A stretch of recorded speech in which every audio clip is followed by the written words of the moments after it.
وی دریو ټیمونو کې الله دعا نه رد کړي، درې ټیمونو کې الله دعا نه رد کړي. عند النداء یو د اذان په وخت کې چې اذان وویل شي او جواب یې ورکړي، دا د دعا د قبلېدو ټیم دی. بس دې کې دعا غواړه، دا د دعا د قبلېدو ټیم دی. په دې وخت کې الله دعاګانې قبلوي، دعاګانې. مونږ به اذان شروع مونږ ورته کار په ځای نه ودرو، مونږ ورته لږه سام نالو چې صبر وکړه چې د دې مؤذن جواب خو ورکمه، دته جواب ورکمه، دې مؤذن له خو لږ جواب ورکمه. نو عند النداء چې اذان وشي په دغه ټیم کې الله دعا قبلوي.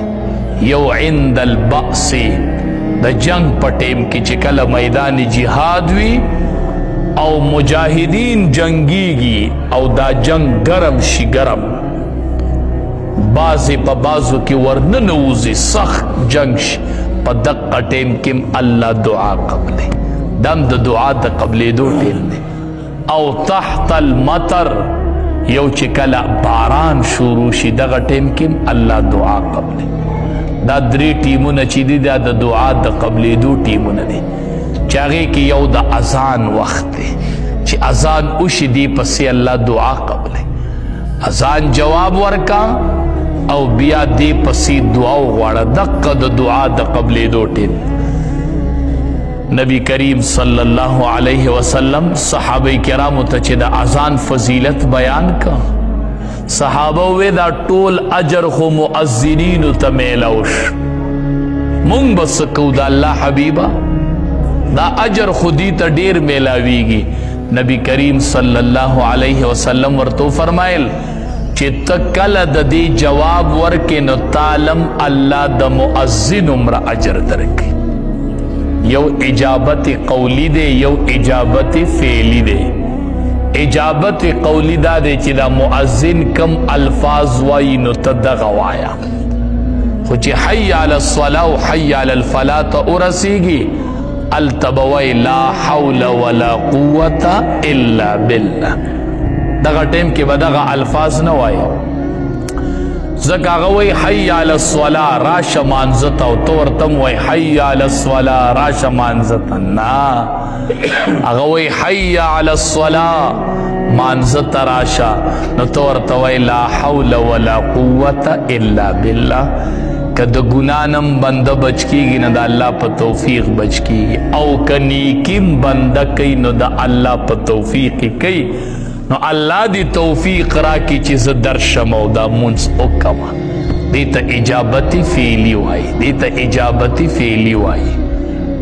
نو د اذان به په خلم جواب ورکوي او په پیل سره به هم جواب ورکوي. را روان بشي جماعت ته به راشي او جماعت کې به کینې او مونځ به وکړي، د مؤذن جواب ورکوئ، د مؤذن جواب ورکوئ. د دواړو جهانو سردار وفرمایل وی د قیامت په ورځ سخته ورځ ده، حساب به شروع وي او درې کسان به د مشکو په غونډو باندې ناستي.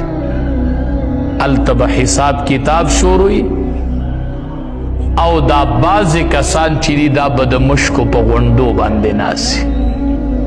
د حساب کتاب ټیم وي او دی به د مشکو په غونډو باندې ناستي، ځان له به مزې کوي، د مشک غونډو باندې به ناستي. یو هغه کس دی چې هغه مؤذن وي، هغه اذان کوي، اذان دی به د مشکو په غونډو ناسي مؤذن چې کله خلق په حساب کې مشغولي. یو هغه امام دی چې هغه قوم له امامت کوي او قوم تینا رضا وي، قوم له امامت کوي او قوم تینا رضا وي. دی بم د مشکو په غونډو باندې سینونه کوي. او یو مؤذن چې کله اذان کوي دا ډېر لوی صفت دی د نبی کریم صلی الله علیه وسلم. یو بیبی وا ام سلمہ رضی الله تعالی عنها دا غي نوم، دا د نبی کریم صلی الله علیه وسلم په بیبیانو کې ده. نبی علیہ السلام ورته وی ام سلمہ دعا درته خیم، تا ته یو دعا خیم، تا ته دعا خیم هغه ورته وایي د الله حبیبه وخیره ته ډېره قیمتي دعا یې ورته وښودله ځان له یې شروع کو کور کې زنانو ته م وښي